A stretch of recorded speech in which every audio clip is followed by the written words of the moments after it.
So, Myrtle, last time we talked about when is a good time to buy. Right. And we hit on a couple of points. So, we've already determined that any time is a good time to buy. Anytime is a good time to buy. So, one of the things. Well, wait, you know what? Let me just add. Here we go. Let's just put this in it. So, if you know you're going to hold onto it, anytime's a good time to buy. But if we're talking flips, then you still want to buy low and sell high. So let's just throw that in there. Good point. That's a good point. So I wanted to talk a little bit about a seller's market versus a buyer's market. And what does that mean to us? So anytime's a good time to buy, whether it's a seller's market or a buyer's market, but what makes it different? How does that benefit the seller or the buyer? So I know that the market definitely has ebbs and flows, right? So in the beginning of 2022, a lot of markets were seeing a seller's market. So we had all kinds of craziness going on where people were bidding over asking price, things were flying up. Inspections, crazy. That's exactly right. So then we saw things kind of shift. So that seller's market, what does that mean? What is that? How does that happen? So when it's called a seller's market, it's the sellers basically, they have the advantage because there's not enough homes on the market that there are buyers out there trying to buy a home. Mm-hmm. So that's what a seller's market means. So like I said, the seller has the advantage. They can actually say, yes, we will accept your offer because it's over list price, mm-hmm. or we're going to wait and see what this next offer is that's coming through, because that might be more over and they might be waiving some contingencies in the offer.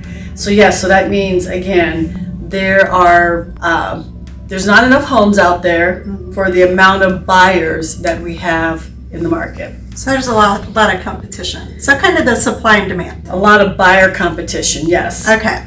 All right. So then in 2022, we saw a change. So we went from a seller's market and then we saw us kind of transitioning maybe into a buyer's market. What is a buyer's market? What does that mean?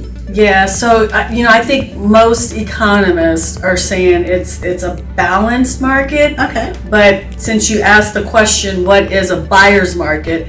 A buyer is basically, when it's a buyer's market, that gives the buyers the advantage, which we are, as we're balancing out, we're starting to see become more in the buyer's advantage. They're asking for home warranties, they're asking for concessions, they're asking for all of these opportunities because it is advantageous for the buyer because the homes are sitting on the market a little bit longer, and there's still inventory out there, but it's just not the amount of buyers that we were seeing, basically 12 months ago. Okay.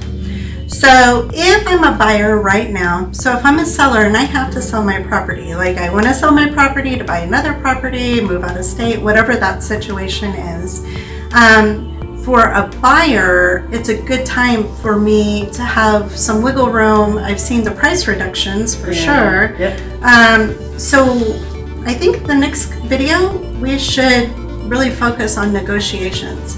I think this is a good time to tell everyone to subscribe. Oh yeah. And hit like and ring the bell and all of those good things. Do all those things so we can stay in front of you guys. Yes, because we want to give you as much information as possible. I think it's such a huge decision to buy, and going through the next steps of what negotiating looks like, I hope you all will benefit from hearing that information. Yep. So stick with us. We got more to come.